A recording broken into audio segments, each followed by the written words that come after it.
Hello and welcome to the Football Hipsters podcast Satchel edition, or the Satchel as it gives its proper name.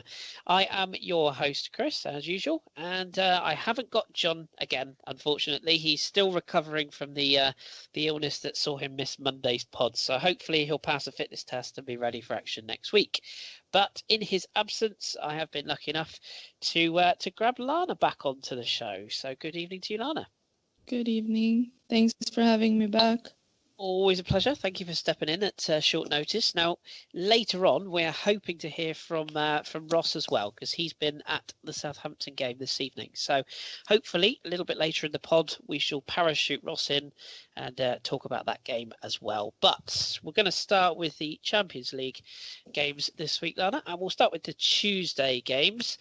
I want to start sort of at clubs close to your heart. Well, I say one club is and one club you'll know a bit about. That's in Arsenal's group. We saw Arsenal go to Bulgaria and Ludogorets and win by 3-2 with a last-minute win, of course, from Mesut Ozil. And in the same night, we saw a stunning winner from Thomas Meunier for PSG away at Basel in the same group. So my question to you, first of all, what did you think of that Mesut Ozil goal? And what's going on at PSG in your opinion? Because they're far from impressive right now. I'm naming my future children after Mesut Ozil. All of them. I don't care. That goal was amazing. I know people are saying that us Arsenal fans are hyping it up, but honestly, sorry for the language, screw them. It was a great goal, and the way he controlled the ball, chipped the goalkeeper, then the defenders. Had that been anyone else, they would have raved about it for months. But the fact that it's an Arsenal player, they're going to be like overrating it, but I don't think so. That was a great goal. And I think he's progressed so much since joining us. I mean, scoring goals, not only assisting, and he's reaching his peak as a player. And we're so fortunate that he's doing it at Arsenal and not somewhere else. And I don't think people appreciate him enough. Fans and, other ones as well. Opposition fans as well. Yeah, I agree. What's obviously it's a good result for Arsenal, having been 2-0 down in 15 minutes, which was a bit of a shocker. But like we say, just touching on PSG, who are the rivals for the other spot in the group, they did win, as we said, against Basel, and that winning goal from Meunier was a super strike. But they don't. I don't know what it is. Like, you watch a lot of French football, but new listeners might not know, but you watch a lot of French football, as do I. They have been underperforming in Liga. They brought in Unai Emery as the coach to potentially propel them to this Champions League success. I don't know about you, but playing like they are now, I can't even see them making the quarterfinals. What do you think is it that's not clicking with PSG? I think it's mostly the coach and the fact that they've lost Latan. I mean, Cavani's doing well, so that's not the issue. But I think that they've lost a leader on the pitch that sort of pulls them through. Even when they're playing badly, you always had Zlatan stepping up and performing that piece of magic and just making everyone tick, playing better, taking them to a whole new level. And we've talked about this before, that firing Blanc was such a mistake because Unai hasn't exactly been an upgrade on him. They're playing badly now compared to last season. At least they were playing well. They were playing beautiful football at times. Impressive in the Champions League. And they were unlucky against City. That was such a freak show of a game. I mean, neither teams were good, but in the end, City went through, scored the goals, and beat them. But I don't know. I don't know if the players don't listen to the coach, or because he's not being able to forward his, philosophy the way he wants it, or if they're just, I don't know, maybe not, they're fed up. Maybe they want to leave. I don't know. It's hard to put exactly my finger on what's wrong because there's so many different elements to what could be wrong at a club like PSG if you compare them to Arsenal, how they're run. So, but I think it's the fact that the coach isn't vocal enough, and now they're struggling with injuries again. Thiago Silva seemed to carry a knock, and Pastore's been out for a while. There's talks about him being out until February. But I don't know, Di Maria's underperforming as well. They're just not a team that the other clubs in League One are scared of anymore. It's like, okay, it's PSG, we can take them on. And we've seen them against Toulouse. Toulouse were all over them. And I think it's the same in the Champions League. Teams aren't afraid to beat them or, show aggressiveness. But they were lucky. And you kind of need those players that will step up and score that winning goal, even if it wasn't deserved. But that's just how football is. Yeah, I was going to say, you get what you get the luck you earn at times, and they just about earned the points in that one. And the next game, of course, is the showdown with Arsenal, probably for who's likely to win that group. But we'll move into a different group, and Manchester City got their revenge over Barcelona, a 3-1 victory, having been a goal down to inspiredly in a Messi counter-attacking goal, as per usual. I just want to kind of ask you a bit start with Man City. Were you in the camp that was really impressed with how good they were and the changes they made at half-time, or were you more kind of bothered by how poor Barcelona seemed to be, particularly missing some of their key players at the back? They didn't seem to perform, did they? So which side of the camp do you sit in? I'm neutral. I was very impressed with City, but I was also surprised with Barcelona because they were so open in midfield. They were like, it was so easy for City to just pass the ball, score, and it was like they didn't even bother. And I get that they're missing Iniesta, but they have players capable of performing to that level required in a game this big.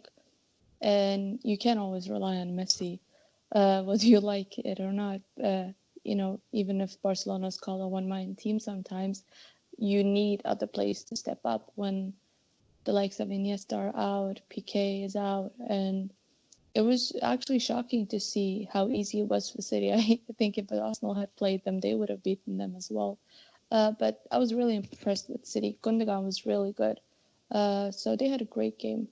And it's nice, to see someone beat them once in a while, to see that no teams are unbeatable. Yeah, it was. There's an amazing stat going around today about the fee for Gundogan. Apparently, the fee that Mina Raiola took for the Paul Pogba deal would have paid for Gundogan's transfer and his wages. That's quite the stat that's going around at the moment. But no, a good win for City, and that group has been blown open. There's the other thing I wanted to ask you about this game. Barcelona, I've heard this, I don't know whether it's the same way you are, but in the English media this week, we heard it during the commentary, we heard it sort of pre-game, post-game, Barcelona being, quote, the best club in the world. Do you subscribe to that? I mean, I haven't really been impressed with either them or Real Madrid, which we'll come on to in a minute this season. I think there are better teams around. I think there are better setups around. Do you think they're living off of a past reputation, or do you actually agree they are the best club in the world right now?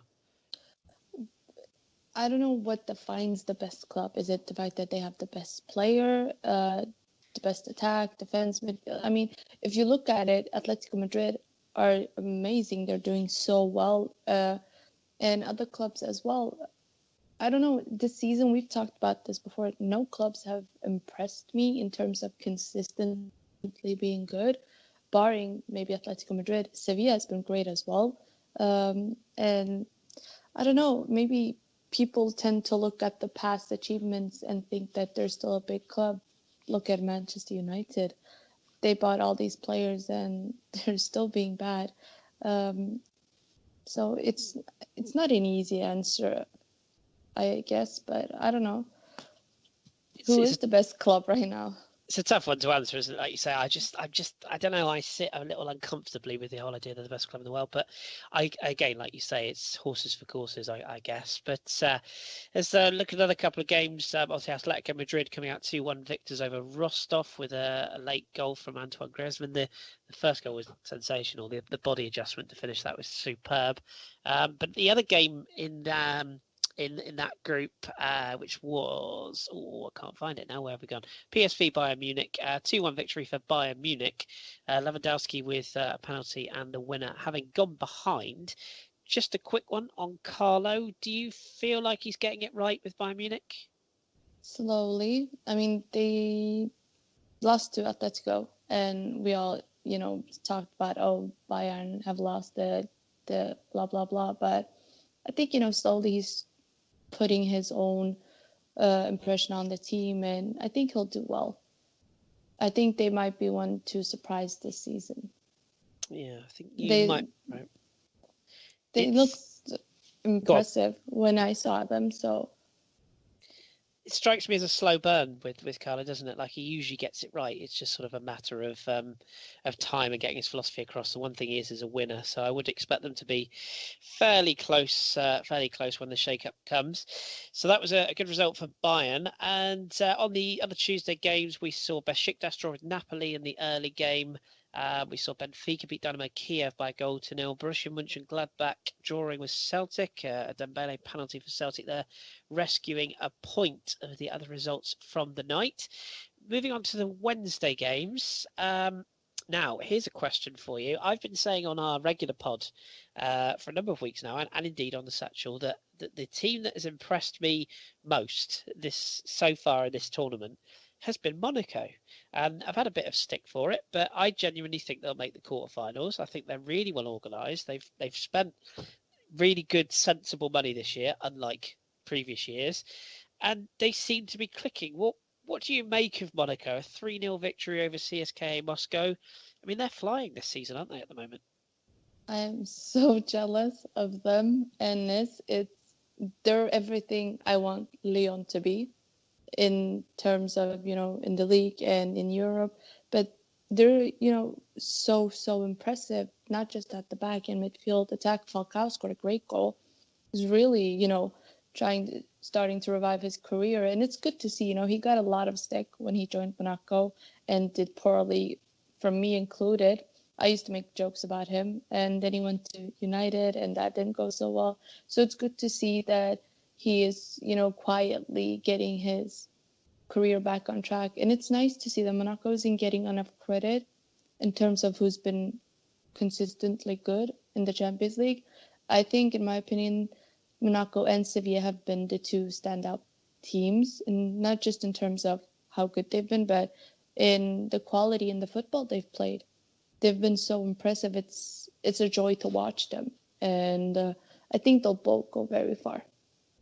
Yeah, I agree. And they've got a couple of really good young talents there. And Kylian Mbappe Lotan is one that I've been banging on about for a number of weeks. And he'll be featured in a future Hipsters choice. I like him a lot. But yeah, they've really impressed me, Monaco. And I do hope that this project works out, because they've restructured. And it's good to see Falcao back on the score sheet as well.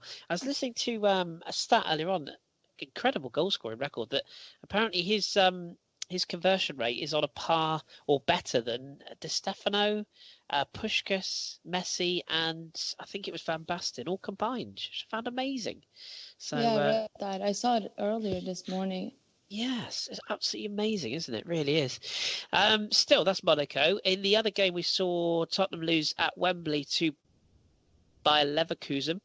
In a game that I think it's fair to say Spurs were really poor in and never really got going, and Leverkusen took advantage with a winner from Kevin Campbell. What do you sort of make of Spurs at Wembley? Because they're going to have to get used to this pretty quickly when they're playing there all next season. Is it as simple as Wembley, or do you feel like the pressure's getting to them, or is it the Pochettino style? What do you put their form down to at the moment? Experience in the Champions League. I mean, they don't have much of that, and it's not easy to play in the Champions League. We've seen that with other teams. But it could also be lack of form, or just the Bayern Leverkusen were better by scoring and winning. But it's typical Spurs, they perform well, then they reach that form where they dip off and then they come back again. Or it's a really weird one, isn't it? Like the whole Wembley factor, because of course Arsenal went through the same thing when they were there, and it does. It was certainly the fans were certainly not happy. I can say that much, with the boos ringing around at the end of the game. But we shall see. We shall see. What about that crazy game between Real Madrid and Legia Warsaw? No fans allowed. due to previous incidents with the Dortmund game. A 3-3 draw, some amazing goals. Bale's opener in 50-odd seconds, a rasping shot from distance, a couple of excellent goals from Legia Warsaw as well. 3-3 draw, do you think this is kind of typical Real Madrid, where Zidane played a 4-2-4, tried to kind of put square pegs in round holes, and they got punished, and they were lucky really to come out with it with a draw? What do you sort of make of Real Madrid and their lackluster attitude in this game almost? I wasn't impressed with them. I saw some of the game on TV, and they were so lucky to draw, because they were shocking at times at the back. And he's gotten a lot of stick in the league as well from Madrid fans with his substitution, formation, the players he chooses, and how Benzema is still playing despite the fact that he's been poor. He should be starting Morata even more. And I hate to see his legacy being ruined at Madrid. And this is also one of the reasons I don't want him to take over the national team, is because of the fact that what if he's not a good coach as he was a player? And it's easy to see that he still lacks the experience to coach on a top level, the mistakes he's doing in terms of who he's starting. But also I think it's down to the players and wanting to play for the shirt, wanting to respect the manager and follow his philosophy. So it's a number of problems or reasons to why they aren't as impressive. But then again, it's Madrid. They tend to do poorly defensively, then by some freakish miracle go on to win the Champions League. Yeah, like they did last season. It's make a great point there about Zidane. As good as a player as he was, he's almost been parachuted into that job, and without really a lot of experience, which is something that I think people often forget almost, that he's their manager, because it's just like, oh, it's Real Madrid. They forget how much input he has as their manager there. So it'd be interesting to see how he develops, especially if they get to the later stages again this season. But Dortmund took advantage of that with a 1-0 victory over Sporting Club de Portugal, or Sporting Lisbon, to you and I. Adrian Ramos getting the winner. And the reason Adrian Ramos was in the side to get the winner was a certain Pierre-Emerick Aubameyang was dropped sensationally from the squad. His shirt was on the peg. He was in the starting lineup on the team sheet. And then he was dropped by coach Thomas Tuchel for an event that we apparently now know, the fact that he was at a birthday party in Milan where he was not sanctioned to be. He defied club orders and went abroad, was pictured on Instagram, goddamn social media, and he was dropped. What sort of, how do you view this? I mean, obviously, I think Tuchel has made the choice as manager, and he had every right to do so, but this is the sort of thing that makes or breaks relationships with players and clubs, isn't it? I mean, can you see this ending happily, or do you think there's only going to end one way with the player leaving in the summer? I think he's going to leave. If Madrid wants him, they'll get him, or whoever is. But I think it's good that they sanctioned him. A player shouldn't get away with whatever he was doing, whether it's flying to Milan or Barcelona to a birthday party. You have an upcoming game. You're not allowed to leave the country. You have to train with the squad and prepare for an upcoming game. Why would you defy rules?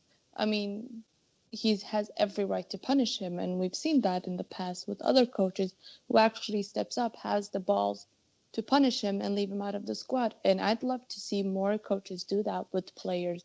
He's not untouchable, and they won yesterday, so yeah, he risked it by leaving out one of his best players, but at the same time, he lays down the law for everyone else. This is what happens if you don't go by my rules and the club's rule and not respect what's set for you. And that's just my opinion. I think it was good that he benched him, left him out of the squad, and laid down the law. We need to see more of that in football in general. Yeah, I agree with that. And, there has to be a line drawn. And as you say, however good the player is, and he's, for all the goals he generally does get, I don't think he's been razor sharp this season. So it does make you wonder if his head is potentially elsewhere, possibly in Madrid. Maybe we shall see. A couple of the other results then. Porto's group, Leicester City getting a 0-0 draw with Copenhagen away. They haven't conceded a goal in any of their Champions League games yet, which is an amazing stat, really. It wasn't the best of games, but a 0-0 draw probably suits Leicester more than the home side. Porto getting a 1-0 victory over Club Bruges. Adrian Silva given the goal, although it looks suspiciously like an own goal to me, but hey-ho, whatever. And in the other group, we, of course, have to discuss quickly Sevilla downing Dynamo Zagreb by 4-0. Looked impressive. Goals from Vieto, Escudero, and Nzonzi and Wissam Ben Yedder, who, of course, we know well. And then, of course, your Lyon, who you watched, as did I, away at the J Stadium. I think if we'd have said you take a draw pre-game, you'd have said, yeah, absolutely. But is there a small tinge of what could have been? Because for those who haven't seen this game, Juve were in front and fairly comfortable. Higuain missed several chances. Lyon got level through a man you have quite holding quite high regard for many reasons, Corentin Tolisso, with 6 minutes to go. But then Alex Lacazette missing a really good chance late on. It could have been even better. So how are you feeling sort of 24 hours on? Is it disappointment or is it pride?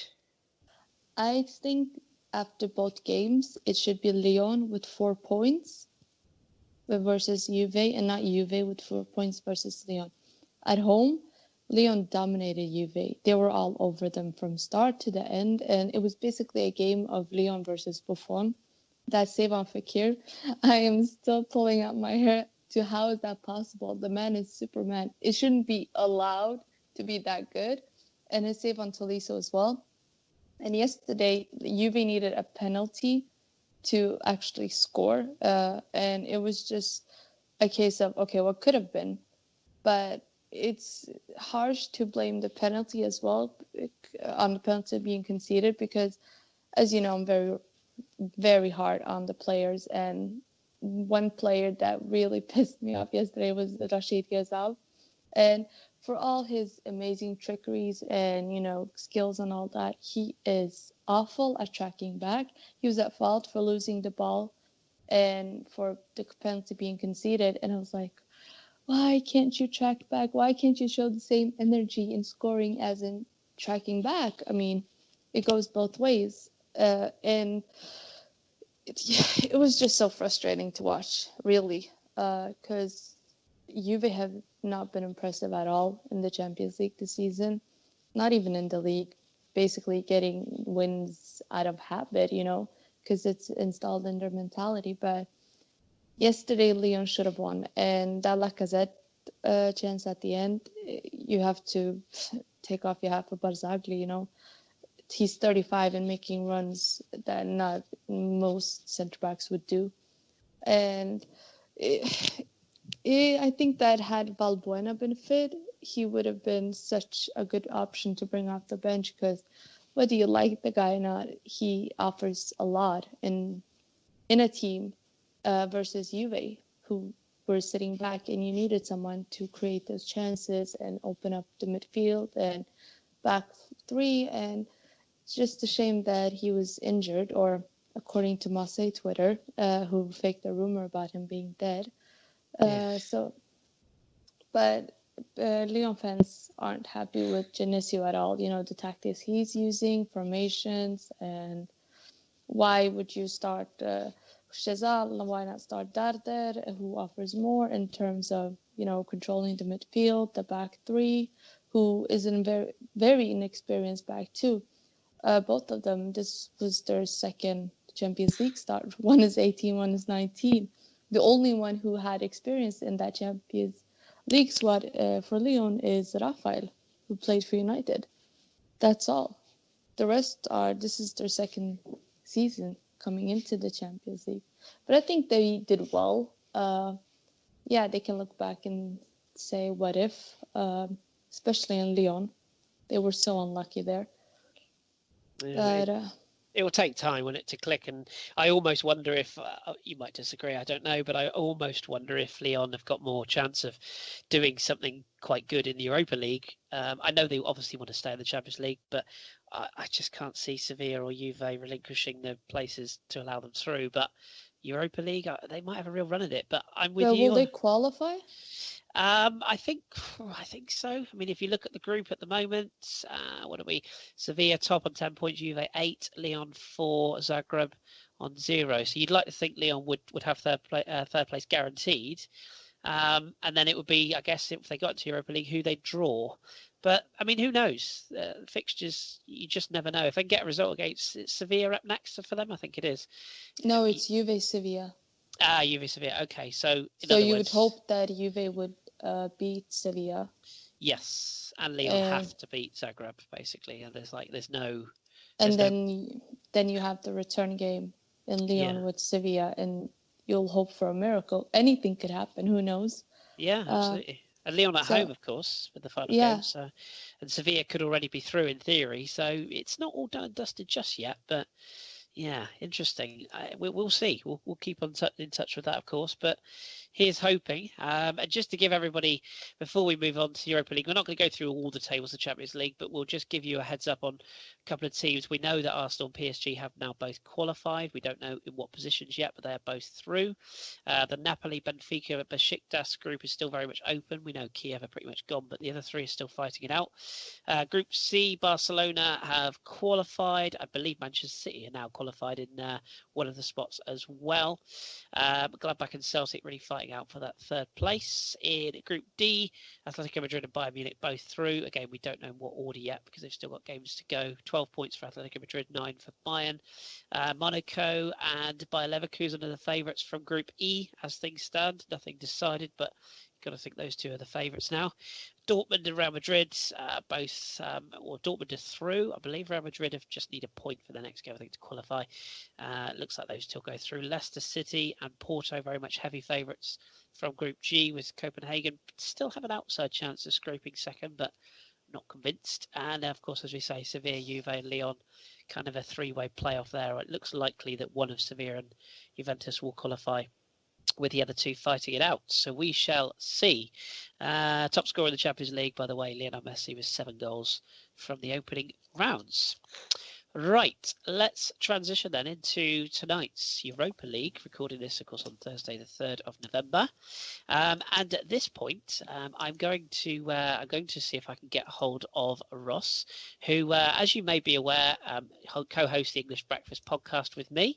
And he's very much a Southampton fan. I'm sure you know this all by now, listeners. You know of Ross.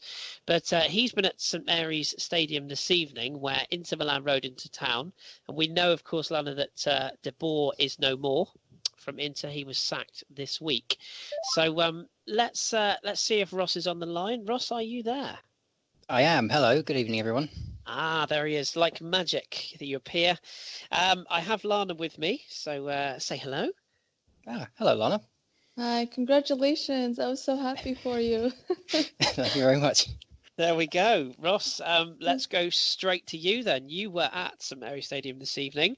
I trust it was a raucous atmosphere. When all said and done, you had drama, you had elbows, you had punches, you had penalty kicking up, all sorts was going on.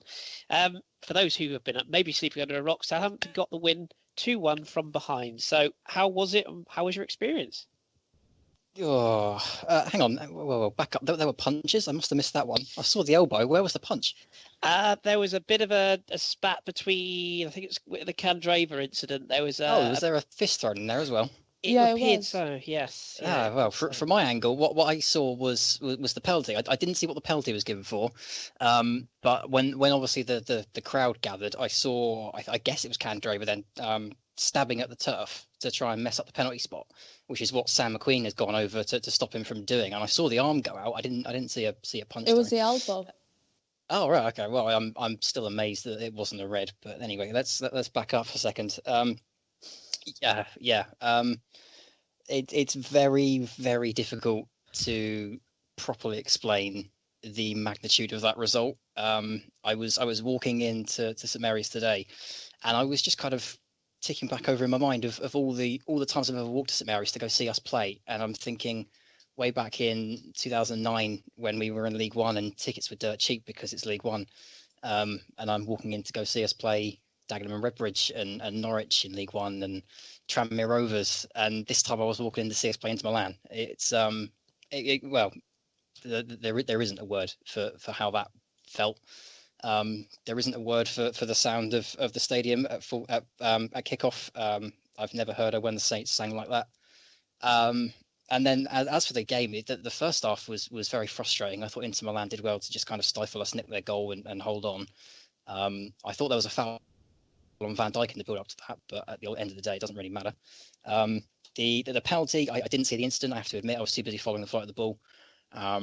But yeah, as soon as the penalty was given, it was like, right, we can get back into this. Great, fantastic, what an opportunity. Then I see the player stabbing at the penalty spot. Then there's the elbow, and nothing is done about it. And then Tadic puts in one of the worst penalties I've ever seen anyone take. And suddenly you just think, right, well, we've screwed it now. We didn't do it at the San Siro. We haven't done it against Arsenal, against Man United, against Chelsea on the weekend. It's going to be another one of those games where it goes completely against us. And I almost thank Tadic for missing that penalty, because when the second half kicked off, it felt like Southampton versus the world. And I think it really resonated with the players as well, because suddenly the shots were flying in, the opportunities were falling our way. And as soon as the first goal went in, it was just never in doubt. I don't think that the atmosphere in the stadium was very much, right, this is our time. We can do this now. And as soon as everyone's favourite goal scorer, own goal, gets one for us as well, I mean, it was never in doubt, I don't think.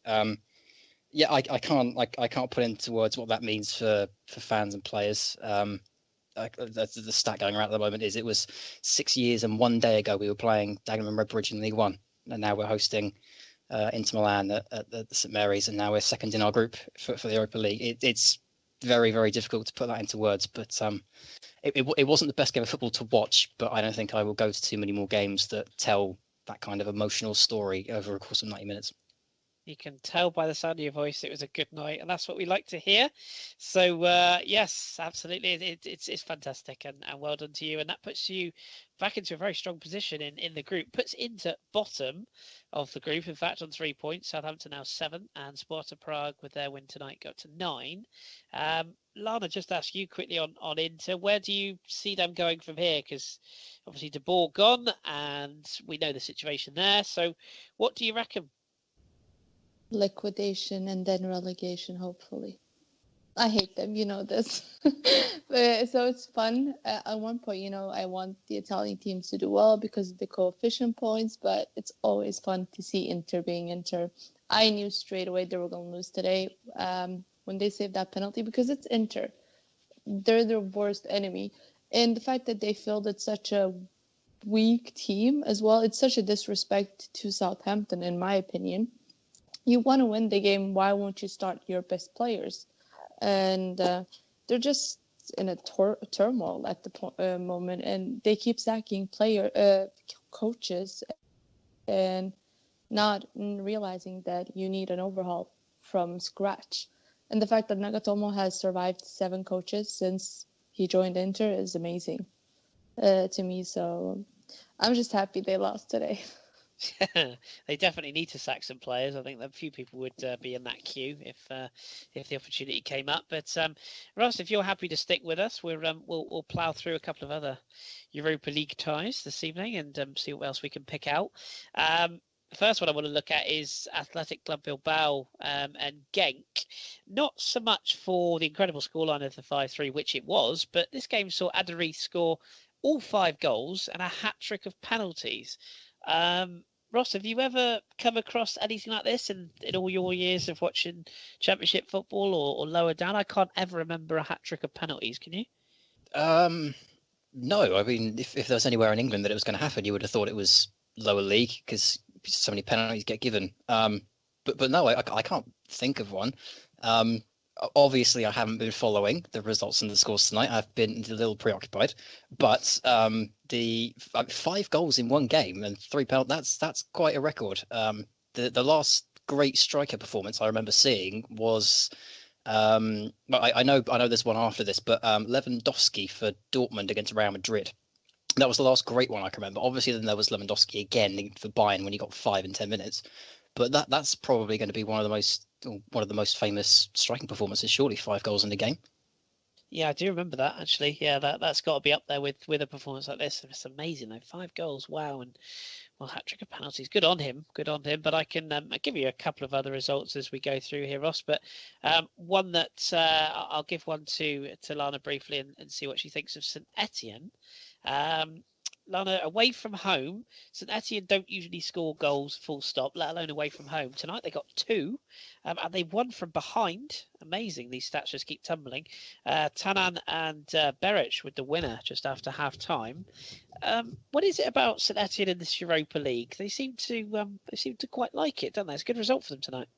They did really well. I saw some of the game on TV, and I like, I'm not a big fan, but I like when they do well, because it's great for the league, I'm all about coefficient, and it's a good result for them. Not so much for Nets, but it's nice to see that they're taking the Europa League seriously compared to other teams in other countries. And I was shocked that they scored 2 goals, because as you said, they're not a team that scores that many goals. So it's good. Hopefully they can continue to do well and go far. Who knows, maybe they'll draw Lyon if Lyon gets to the Europa League, and we'll get our own little derby. That would be awesome, wouldn't it? It really would be awesome, because they were unlucky. I think they lost, was it a last-minute goal to the Young Boys of Bern, wasn't it, I think, last year? I think they were in a position to qualify. They got a late goal and then went down the other end and lost the goal and went out. So it's just like, just mental, that game. Was it? Well, actually, it might have been Basel, thinking about it, actually. One of those teams, but I remember it quite vividly, the game, but still, just not the opposition. We will touch on Nice in a second, but before we do, Ross, you won't know this, of course, but Dundalk went to Russia tonight to play Zenit St. Petersburg. They went out to Russia as 27-1 outsiders to win the game. Unfortunately, they didn't win. They did lose, but they were level at one point. Giuliano put Zenit in front, but Horgan equalised for Dundalk, and it took all the way up to the 78th minute for Giuliano to get the winner. This run for Dundalk just goes on and on, doesn't it? It's an amazing feat that they've achieved so far. Yeah, it's one of the great Europa League stories, not just this season, but probably of all time, to see a team like Dundalk swing for the fences in the Europa League. Every game they go into, it's a success if they win a corner. So to score a goal is fantastic as well, especially to be level for a time against a team like Zenit. So I think that's even though it's a defeat, it's another fantastic away day for the fans of Dundalk, and I would imagine another very famous result for them, even if it is a 2-1 defeat. Yeah, it's a very good result actually for them, because Maccabi Tel Aviv got a win away from home against AZ Alkmaar. So that could be quite a big result, because Zenit play Maccabi Tel Aviv next. So Zenit win that, which you'd think they would. Dundalk host AZ. So if Dundalk can get a result from that, they're in pole position for second place, which is amazing achievement. So good luck to the Irish lads there. Super stuff. Let's touch on Nice, seeing as we've got Lana with us. They lost tonight to Salzburg tonight. Tom will be happy. I was talking on the pod on Monday, Lana, about people asking me whether they think Nice can go all the way in Ligue 1 this season. And I said, well, they could, but a lot of it's going to hinge on how far they go in the Europa League. A result like that tonight, losing 2-0, do you think that sort of confirms their priority as Ligue 1? Or is it just, I mean, their whole campaign has been poor, bottom of the group, 3 points. So is it better if they drop out of this competition? I think so. I think their main focus should be on the league and making sure that we end the PSG domination for good. But it was their first loss in 5 games or something like that. So it felt like they didn't even try, which was such a shame. Because, okay, you're bottom at the group, but at least try, make something out of it. And if you're not going to perform in the Europa League, what makes you think you deserve to perform in the Champions League? That's just how I look at it. It would have been a nice experience for them to do well and then go up a notch if they win the league, and to do well in the Champions League next season. Yeah, But it's obvious they prefer to focus on the league, which I get. It's a young team with not much experience in Europe, and they would rather focus on the league, where it's a big opportunity for them. They might even win it. They're top of the table. like with 29 points. PSG is 6 points behind them, so it's a good fee for them to just focus on the league right now, avoid injuries and all that. They've got a real opportunity, haven't they, in Liga with PSG not being convincing, and question marks about how far Monaco can take it. Although I must admit, personally, Monaco are my shout for the title. But as you say, every chance to kick on. So be kind of interesting where they take this. We should actually ask you, seeing as we've got the two of you on together. When we left you two together last time, Ross, you were going to take in some Ligue 1 action. You were going to watch Lyon. I think it was the derby, wasn't it? With St Etienne, you were going to watch. Yes, yeah, that was the one. Yeah, so I have to let you tell Lana what your experiences of watching OL was like, and are you converted? Well, I have to thank both of you really, because I've got a budding romance with OGC Nice. Lyon were fantastic to watch, and I really did enjoy that opening game that I watched against St Etienne. The week after, I tried, or the match day after, I think we had an international break after that, didn't we? The match game after, I tried to get back for the Nice Lyon game, but I got caught in a train problem in Portsmouth, so I got late. I was late back and I missed it. But since then, I've watched Nice every week, and yeah, I've got a bit of a soft spot growing for Nice. And I was always told as a kid by my granddad that I can only support one team, so it's a bit hard for me to break the mold and go and say, all right, I'm now a Nice fan.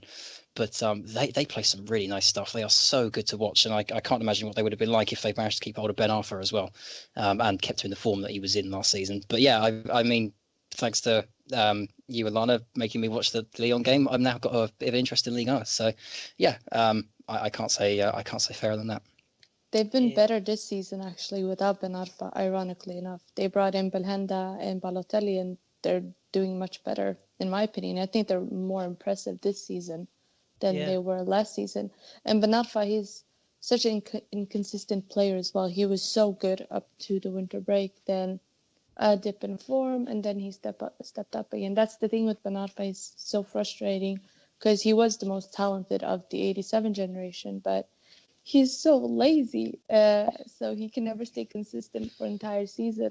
But they're so good this season. Did I not hear that Unai Emery told him that he's not Messi in training? Yes. Yeah. I mean, but if you know him, if everyone who's coached Ben Arfa knows he's a lazy fat ass in training. Everyone knows this except him. He thinks he can suddenly make him into Messi in training. That's impossible. We all know that Ben Arfa has always been lazy when it comes to training, but he shows up in the games.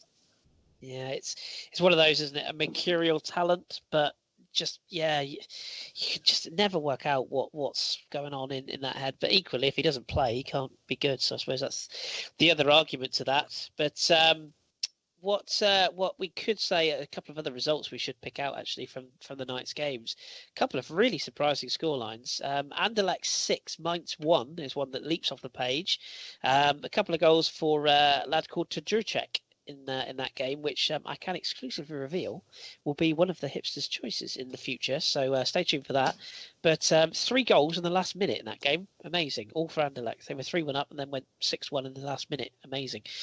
A couple of other standout results. Villarreal losing at home to Osmanlispor. Real shocker there. Late winner from Rosescu after Pierre Webo had put them in front. Hernandez had equalised at one point, but surprising result there. Shakhtar Donetsk winning away from Ukraine. That's a shocker. 5-3 in Ghent. Quite the result there. Also Schalke winning against Krasnodar, probably expected, but another goal for Nabil Bentaleb in that game. He seems to be finding the net at regular intervals. Fiorentina winning 3-0 against Slovan Liberec. Ilicic, Kalinic and Cristofo with the winning goals there. Ajax, amazing second half against Celta Vigo, 3-2. 3-0 up Ajax, but 2 late goals from, you'll know this young man, Lana, John Guidetti getting one back for Vigo, and Iago Aspas with a late second back, but it wasn't enough, and Ajax clung on for those magical 3 points. So the other game I should pick out, Austria Wien losing 4-2 against Roma. When those two meet, there seems to be goals, lots of goals. And Sassuolo throwing away a 2-goal lead in the last 5 minutes against Rapid Wien. They were 2-0 up, lost 2 late goals and ended 2-2. The final game I should get you guys just to discuss really is Well, Jose Mourinho at Manchester United. I know for a fact we have. I've actually got a new follower who I must look up his name because it escapes my memory right now. I'll look it up. But we have a new follower who's tweeted the podcast account recently, and he was saying that he's a long-suffering Man United fan, but enjoys the podcast. So hopefully we won't offend him too much tonight. But again, Ross, you might not be aware, but Fenerbahce winning by 2-1 tonight against Manchester United side. A much changed United side. Zlatan was dropped, which I'll speak to Lana about in a second. But just without having the benefit of seeing the game and indeed a wonderful opening goal, which you have to look up, what is going on with United? We touched on it on the English Breakfast at the weekend, but it's another defeat in a competition that Mourinho has now said is a priority. I mean, what? A bit late for that, surely. Yeah, absolutely. You should have said that 3 months ago. Where do they go from here? I mean, it's just crazy, isn't it? Well, there's no magic fix for it. They just need to put the ball in the back of the net and play better, don't they? There's nothing else. It's just they keep dropping off, and they've got players in the wrong places and out of form and off colour, and it's difficult. It's difficult because you know I'm a Mourinho fan for reasons that aren't about how much he wins. They're just the way he controls games and the mind games he plays. But I can't back him all the time. You know, it's poor. It's really, really poor. And the balance of the team is completely off. And he keeps shuffling things around. I think he said Pogba could be a centre back last week. It's very, very strange. But I can't justify everything he says and does. But you know, this is becoming a point where even I'm starting to wonder. You know, has he really got control over this club? Does he really think that this is good? Is this development? Is this better than when he first walked in? It's very, very strange. But I don't think he's helped by some players just being completely off form. You know, Martial has been poor since he came back. Rooney has been poor for a good 2 or 3 years, admittedly, but this season he's not been very good at all. Marcus Rojo was playing centre back tonight. That's never a good thing. So, there's a lot that goes into the current Man United setup. But yeah, if this really is a priority, then at least play like it. Because we were listening to the scores come in over the tannoy at St Mary's, and you just couldn't believe the state of it. You know, 2-0 at 60 minutes or something. It's bizarre to see a team like Fenerbahce getting a 2-1 win at Manchester United. But we were saying this on the weekend, weren't we, Chris? Is it time to just say that Man United aren't that big a team anymore, and just brush this one under the carpet and just say, well, you know, that's not a major surprise, because it's starting to feel like that. Yeah, it is getting to that stage where, I mean, they play Swansea away at the weekend, and you've got to think that if ever there was a game they don't want to be playing, it's away from home, probably in the rain, against a side with a new manager with a new sort of ethos, who are looking to kick on. It has Swansea win written all over it. So now I've said that, of course, United will win. But Lana, I just want to get your take on the Zlatan effect with Man United. I've seen a ton of very uneducated, a ton of very educated people in the English media who are coming across as very uneducated by saying, "Oh, Zlatan's finished. You know, he's all of a sudden he's a busted flush. This is proof he can't cut it in the English league." Blah blah blah. Now, I'm not going to sit here and tell you he's playing well, because he's not. That's clear. He's missing chances, but look at what he's playing with, and you know better than anyone. If you feed Zlatan and you play to his strengths, you get goals. They're not doing that, are they? Which is shocking considering how well Mourinho knows Zlatan during their time together at Inter, and it's sad to see how poorly he's doing. He's always started slow. We've seen that before, and then just, you know, kicked in with the goals. But I haven't seen him do this poorly since I think 2007 with Inter Milan, and that's about like almost 10 years ago. And people are so stupid on Twitter. They just annoy me with the whole, oh, he's finished. He's 35. He's achieved so much during his 15 years as a professional footballer, and cut him some slack. He's carried PSG on his back for 4 years. He needs a bit of rest, and I think in order to bring out the best in a player, as you said, you need to play to his strength and actually bring in the players that is needed, not just buy Paul Pogba because you have the cash for it, not just buy in this and this and that, but because you can. You need to buy the players you need. And Manchester United are suffering much like Inter. They need to start from scratch and just clean house and do what's needed to be back on that, path to being a big club again, because they're going to suffer the same fate as Liverpool, riding on old past achievements. And it's just sad, despite the fact that I don't like them, but it's sad that a club of their stature are doing so poorly, and they have ever since Fergie left. The problem started before him. He was just so good at covering up the cracks, winning the league in his last season as well. They had tons of problems, but you didn't see it because they won the league. And yeah, it's just sad to see that Paul Pogba decided to chase money instead of staying with Juventus. But, money is the new football these days. So yeah, isn't that true? And as I say, don't get me wrong, it's clear that Southampton's not going through a good spell, but to simply blame him seems a little bit odd. Should say, as I say, if you haven't seen this game, 2 cracking goals. The opener from Musa Sow with an acrobatic overhead kick is unbelievably good, if a little fortunate. But and the goal from Wayne Rooney, to be fair, late on is also a cracker. The person I should give a shout out to was Tom, who's at 5-Star Flips, who asked us an excellent question on Monday's pod. So he is our Man United fan. So hello to you, Tom, if you're listening. Sorry that we had to analyse your tough night once again, but we appreciate you listening as usual. Right, okay. We will begin to close things off for another week then. I just want to get some final thoughts from you both as to where we are, because we're just over halfway through both the Champions League and the Europa League. So, Ross, I will start with you. 2 simple questions. Are Southampton going to qualify from your group? And are there any teams you particularly fear, or any teams that you're particularly looking forward to playing in this competition potentially? Before I answer that, I've just seen Musa Sow's goal. Wow. Yeah, amazing. Wow. So our group, I'm quietly confident now that Inter's out of the way. The next one is Sparta Prague away, which is a tricky tie, but I'm still confident of getting something from it. And then the last game is Hapoel Beersheva at home, which I'm very confident of winning. So 4 points I can see from that would be enough. So I'm quietly confident of getting out of the group after tonight. Teams to look out for after. I mean, realistically speaking, it's teams that could drop in from the Champions League. The teams in the Europa League, I'm not overly concerned about. The one that leaps out at me, looking through the fixture list quickly, is maybe Roma. But at the same time, I don't know the state of their group off the top of my head. But I still reckon we could give Roma a good game. So it's tricky. But I'm more concerned about the teams that drop in from the Champions League, because I think that's a very strange rule that kind of puts people off this cup. So they are the ones that worry me the most. If I was to pick one I would really like, I would love to see us play Ajax, because they are a big name from football past, and it'd be great to see a team like Ajax come down to St Mary's. But yeah, I mean, there's loads of teams in this cup that I would love to see down at St Mary's.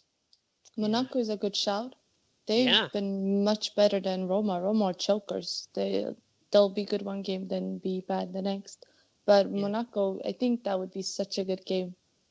It would, if of course they're not still in the Champions League, which I fully expect them to be. Who's impressed you in the Champions League, Lana? Have you been? Obviously, we mentioned Sevilla. They seem to be really kicking on. We just mentioned Monaco. Is there any other teams that you're looking at thinking, yeah, they're quite tasty? No, just those 2. So far, I like how Arsenal's looking. I think I will make the final judgment when they play PSG. Because if PSG continue their poor form and Arsenal their great form, they could just be all over them. But I don't want to jinx them. And Me neither. But it will be interesting to see how it goes forward. Yeah. I've been quietly impressed with Porto. I don't think they're potential winners at all, but I'm quietly impressed with how they're rebuilding after losing quite a lot of their players over the years and change of manager and whatnot. They are they're improving. A second in Leicester's group. Leicester are a dark horse to get through. I mean, if they draw one of the big guns, it'll be really interesting to see how a Leicester against a Bayern Munich or a Real Madrid would shake out, because you can imagine those big guns looking at that thinking, crikey, what have we got here? So that might be an interesting event. But yeah, I think what's more prominent in the Champions League is just how many of the big clubs have disappointed, really. But yeah, it's a tough one to call right now. Really tough one to call, and we will keep across it as we always do on this podcast, and we'll be here when all the teams are qualified. Right, we will wrap it up there then for another week. My thanks to Lana for coming in at short notice to cover John's poorly throat. So thank you, Lana, for joining me again. Thanks for having me. No problem. We will have you back, I'm sure, when the final groups are all finished. So stay tuned for that, listeners.